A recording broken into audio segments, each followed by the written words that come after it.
আলাইকুম, আপনাদের সকলকে স্বাগতম জানাচ্ছি আজকের এই ভিডিওতে। আজকের ভিডিওতে আমরা দেখব এই 2023 সালে নতুন এই বছরে কোন কোন বিষয়গুলো শিখে আপনি একজন প্রপার ইথিক্যাল হ্যাকার হতে পারেন। কেননা blockchain, artificial intelligence, machine learning, ডেভঅপসের মতো নতুন নতুন টেকনোলজির কারণে বর্তমান এই সাইবার সিকিউরিটি ফিল্ডে বিপুল পরিবর্তন দেখা যাচ্ছে।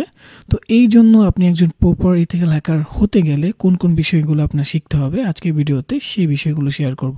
তাহলে চলুন শুরু করা যাক। নাম্বার 1, আপনাকে শিখতে হবে ইন্টারনেট ব্রাউজিং অ্যান্ড সার্চিং। কেননা আপনি যখনই ইথিক্যাল হ্যাকার হিসেবে কাজ করবেন, আপনাকে সোশ্যাল মিডিয়া থেকে শুরু করে বিভিন্ন জায়গা থেকে ইনফরমেশন গ্যাদার করতে হবে, যেটাকে আমরা রিকন বলে থাকি অথবা ফুটপ্রিন্টিং। তো সেক্ষেত্রে আপনি যদি প্রপারলি সার্চিং করতে না পারেন, সোশ্যাল মিডিয়া থেকে শুরু করে গিটহাব অথবা বিভিন্ন অ্যাপ্লিকেশন থেকে ইনফরমেশন যদি আপনি গ্যাদার করতে না পারেন, তাহলে আপনি একজন প্রপার ইথিক্যাল হ্যাকার হতে পারবেন না। পাশাপাশি যেহেতু টেকনোলজির পরিবর্তন আসতেছে, নতুন নতুন টেকনোলজি চলে আসতেছে, তো আপনাকে প্রপারলি সার্চিং করে বিভিন্ন ইনফরমেশন গ্যাদার করে নিতে হবে এবং নতুন নতুন বিষয়গুলো কিন্তু আপনাকে শিখতে হবে।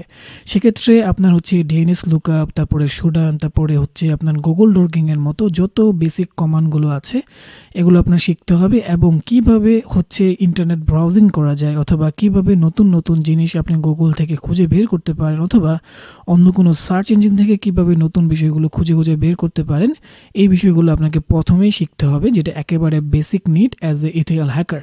এই বিষয়টা অবশ্যই 2023 সালে এসে আপনাকে একেবারে প্রথম দিকে শিখতে হবে, যেন আপনি একজন প্রপার ইথিক্যাল হ্যাকার হতে পারেন। নাম্বার 2, আপনাকে যে কাজটা করতে হবে, অপারেটিং সিস্টেম ভালো করে শিখতে হবে। উইন্ডোজ, লিনাক্সের মতো অপারেটিং সিস্টেমগুলো আপনাকে ভালো করে শিখতে হবে, কেননা এই অপারেটিং সিস্টেম দিয়েই কিন্তু বিভিন্ন অ্যাপ্লিকেশন থেকে শুরু করে বিভিন্ন ডিভাইসগুলো আপনার হচ্ছে কন্ট্রোলিং করা হয় অথবা ম্যানেজমেন্ট করা হয় অথবা অর্গানাইজ করা হয়। এখন আপনি যখন একজন ইথিক্যাল হ্যাকার হিসেবে কাজ করবেন, তখন কিন্তু ওই ডিভাইসগুলো আপনার প্যান টেস্টিং করতে হবে অথবা ওই ডিভাইসগুলোতে কোনো বাগ আছে কিনা অথবা কোনো উইকনেস আছে কিনা অথবা কোনো ভালনারেবিলিটি আছে কিনা সেগুলো কিন্তু আপনাকে খুঁজে বের করতে হবে। তো সেই জন্য আপনাকে প্রপারলি অপারেটিং সিস্টেমের বিষয়গুলো শিখতে হবে। আর আপনারা জানেন ইতিমধ্যেই অপারেটিং সিস্টেমকে বলা হয় প্রত্যেকটা ডিভাইস অথবা প্রত্যেকটা অ্যাপ্লিকেশনের হার্ট বলা হয়। তো সেক্ষেত্রে আপনি যদি প্রপারলি অপারেটিং সিস্টেম না জানেন, তাহলে কিন্তু ওই ডিভাইসটাকে কন্ট্রোল করতে পারবেন না। তাছাড়া বর্তমানে হার্ডওয়্যারে যেভাবে হচ্ছে বিভিন্ন অ্যাপ্লিকেশনগুলো ব্যবহার করা হচ্ছে, যেমন আপনি ড্রোনের কথা বলতে পারেন অথবা পাওয়ার সাপ্লাইয়ের কথা বলতে পারেন অথবা বিভিন্ন আইটি বেসড ডিভাইসগুলোতে কিন্তু অপারেটিং সিস্টেম ব্যবহার করা হয়, মাইক্রো কন্ট্রোলার ব্যবহার করা হয়। তো সেক্ষেত্রে মাইক্রো কন্ট্রোলারগুলো কন্ট্রোল করার জন্য মাইক্রো প্রসেসর অথবা বেসিক যে এলিমেন্টগুলো ব্যবহার করা হয়, সেক্ষেত্রে কিন্তু আপনার অপারেটিং সিস্টেমের ব্যবহার রয়েছে। তো আপনি যদি প্রপারলি অপারেটিং সিস্টেম না জানেন, একজন প্রপার ইথিক্যাল হ্যাকার হতে পারবেন না এবং আপনি ভালো করে কিন্তু প্যান টেস্টিং করতে পারবেন না।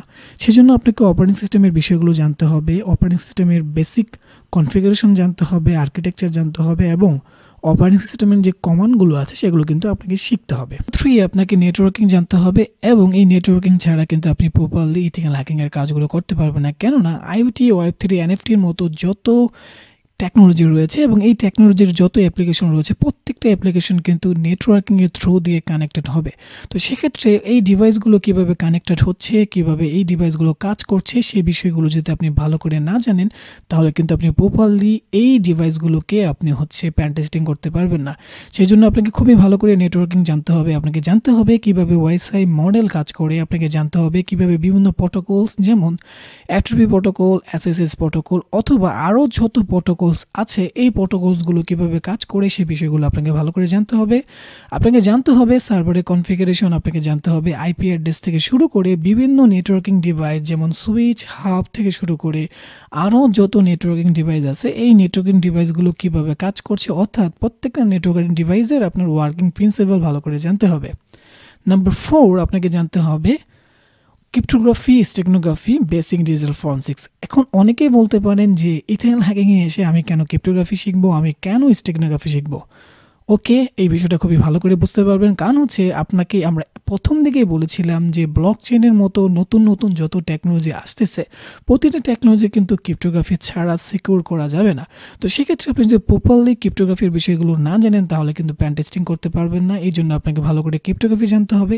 এছাড়া আপনি জানেন যে প্রত্যেক প্রত্যেকটা ডিভাইস অথবা প্রতিটা ডাটাবেজের যে ডাটাগুলো থাকে এগুলো কিন্তু হ্যাশ আকারে থাকবে অথবা সাইফার আকারে থাকবে। তো সেক্ষেত্রে আপনি যদি ভালো করে ওই সাইফারগুলোকে ডিকোড করতে না পারেন অথবা ওই হ্যাশগুলোকে ভালো করে ডিকোড করতে না পারেন তাহলে আপনি একজন ইথিক্যাল হ্যাকার হতে পারবেন না। সেক্ষেত্রে আপনাকে ক্রিপ্টোগ্রাফির বিষয়গুলো জানতে হবে, আপনাকে স্টেগনোগ্রাফি জানতে হবে কীভাবে অডিওতে ভিডিওতে কীভাবে ইমেজে ডাটা লুকানো যায় অথবা এর সাহায্যে আপনি কীভাবে ইমেজে ডাটা লুকিয়ে কীভাবে ম্যালওয়্যার কোনো ডিভাইসের মধ্যে আপনি আপলোড করে দিতে পারেন। তারপর আপনাকে বেসিক ডিজিটাল ফরেনসিক্স জানতে হবে, কেননা আপনি যদি প্রপারলি ডিজিটাল ফরেনসিক্সের কাজগুলো না জানেন তাহলে আপনি রিয়েলাইজ করতে পারবেন না যে একজন ব্লু টিমার কীভাবে বিভিন্ন লগ ফাইল অ্যানালাইসিস করে কোন কোন জায়গা থেকে সে মূলত হনিপট চেক করতে পারে। সেই জন্য আপনাকে প্রপারলি ডিজিটাল ফরেনসিক্সের বিষয়গুলো জানতে হবে।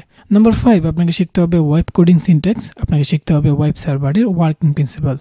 আপনি যদি না জানেন যে ওয়েব কোডিংয়ের সিনট্যাক্সগুলো কী, অর্থাৎ আপনি যদি HTML CSS জাভাস্ক্রিপ্ট PHP কীভাবে কাজ করে সেই বিষয়গুলো না জানেন তাহলে আপনি প্রপারলি বুঝবেন না যে একটা অ্যাপ্লিকেশন কীভাবে কাজ করতেছে, একটা API কীভাবে কাজ করতেছে। আর এই বিষয়গুলো যদি আপনি ভালো করে না জানেন তাহলে আপনি প্রপারলি পেন টেস্টিং করতে পারবেন না, আপনি কিন্তু বাগ বাউন্টি করে বাগও খুঁজে পাবেন না এবং অ্যাওয়ার্ডও পাবেন না। তো সেক্ষেত্রে আপনাকে যে কাজটা করতে হবে ওয়েব কোডিংয়ের সিনট্যাক্সগুলো ভালো করে বুঝতে হবে, যতটুকু বুঝে আপনি বুঝতে পারেন যে এই অ্যাপ্লিকেশনগুলো কীভাবে কাজ করতেছে। একটা এক্সাম্পল দিলে বুঝতে পারবেন। আপনি বাংলা বর্ণমালা খুবই ভালো করে জানেন, তাই না? তো এই বাংলা বর্ণমালা দিয়ে আপনি কিন্তু খুব সহজে কবিতা অথবা উপন্যাসে কী বোঝাচ্ছে সেগুলো বুঝতে পারেন। সেমভাবে আপনি ওয়েব কোডিংয়ের অতটুকু বিষয় আপনি বোঝার ট্রাই করেন যতটুকু বিষয় দিয়ে আপনি বুঝতে পারেন যে এই অ্যাপ্লিকেশনটা কীভাবে কাজ করছে, এই অ্যাপ্লিকেশনের ওয়ার্কিং প্রিন্সিপাল কী, এই অ্যাপ্লিকেশনের এই কোডটা পরিবর্তন করলে কি হচ্ছে। এই বিষয়গুলো যদি আপনি জানেন তাহলে আপনি খুব সহজেই ওয়েব পেন টেস্টিং থেকে শুরু করে বাগ বাউন্টি করে আপনি কিন্তু $1000 বাউন্টি পেতে পারেন। যেহেতু আমি এখন বাগ বাউন্টির কথা বললাম, আপনাদের সাথে আমি শেয়ার করি আমাদের একটা নতুন কোর্স চলবে, সেটা জানুয়ারির 10 তারিখ থেকে। কোর্সটির নাম web pen testing and bug bounty. এই কোর্সটির সম্পূর্ণ ইনস্ট্রাক্টর থাকবো আমি। এই কোর্সে আমরা দেখাবো বিগিনার থেকে অ্যাডভান্স পর্যন্ত বিষয়গুলো শিখে আপনি কীভাবে একজন প্রফেশনাল ওয়েব পেন টেস্টার হতে পারেন অথবা একজন প্রফেশনাল বাগ হান্টার হতে পারেন, এবং এই বিষয়গুলো শিখে কীভাবে আপনি বাগ বাউন্টি খেলতে পারেন অথবা আপনি ওয়েব পেন টেস্টিংয়ের বিষয়গুলো শিখে লিঙ্কডইনের থ্রুতে রিমোটলি কাজ করতে পারেন অথবা আপওয়ার্ক অথবা ফাইবার থেকে ফ্রিল্যান্সিং করতে পারেন। সেই বিষয়গুলো এই কোর্সে দেখানো হবে। আপনাদের যাদের প্রবলেম আছে নোট করে নিতে পারেন, আপনারা আমাকে মেসেজ করতে পারেন। ভিডিও ডিসক্রিপশনে আমার হোয়াটসঅ্যাপের নাম্বার দেওয়া হবে, তাদের জন্য আমি স্পেশাল কনসিডার করার চেষ্টা করবো ইনশাআল্লাহ।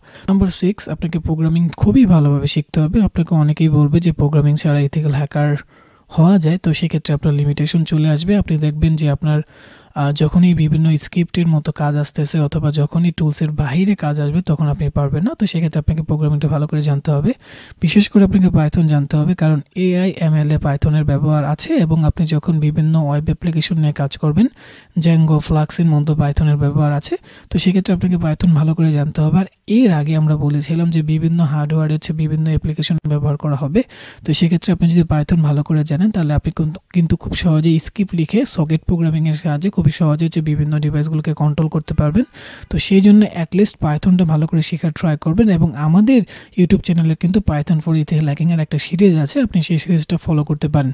সবার শেষে আমরা যে বিষয়টা অবশ্যই বলবো সেটা নাম্বার 7, আপনাকে অবশ্যই প্রবলেম সলভিং হ্যাবিট থাকতে হবে এবং নতুন নতুন টেকনোলজি শেখার একটা হ্যাবিট থাকতে হবে। কারণ আপনার যদি প্রবলেম সলভিংয়ের হ্যাবিট না থাকে, আপনি যখন দেখবেন যে বিভিন্ন নতুন নতুন প্রবলেমগুলো আপনার চলে আসতেছে তখন কিন্তু আপনি ওগুলো সলভ করতে পারবেন না, অথবা আপনার কাছে সলভ করার যে একটা হ্যাবিট তৈরি হওয়া সেটা হচ্ছে না, যার কারণে আপনি ওই প্রবলেমটা সলভ করতে পারছেন না অথবা আপনার কাছে ওই বিষয়টা কঠিন মনে হচ্ছে। পাশাপাশি নতুন নতুন টেকনোলজি শেখার আপনার একটা হ্যাবিট থাকতে হবে, কারণ নতুন নতুন টেকনোলজি আসবে, নতুন নতুন বিষয়গুলো আপনার শিখতে হবে। তো ওই ক্ষেত্রে আপনি যদি নতুন টেকনোলজি শেখার ইচ্ছা না থাকে, আপনার যদি নতুন টেকনোলজি নিয়ে কাজ করার একটা ইচ্ছা তৈরি না হয়, তাহলে কিন্তু আপনি ইথিক্যাল হ্যাকিংয়ের জায়গায় নিজেকে টিকিয়ে রাখতে পারবেন না। তো সেক্ষেত্রে আপনাকে নতুন টেকনোলজি শেখার একটা হ্যাবিট তৈরি করতে হবে। তো আজকের ভিডিওতে এই পর্যন্তই আপনাদের সাথে আমরা শেয়ার করলাম যে আপনি কীভাবে একজন প্রপার ইথিক্যাল হ্যাকার হতে পারেন 2023 সালে এই নতুন টেকনোলজির মধ্যে থেকে। যদি আপনাদের কাছে আমাদের ভিডিওটি ভালো লাগে তাহলে অবশ্যই কমেন্ট করে জানাবেন। আসসালামু আলাইকুম।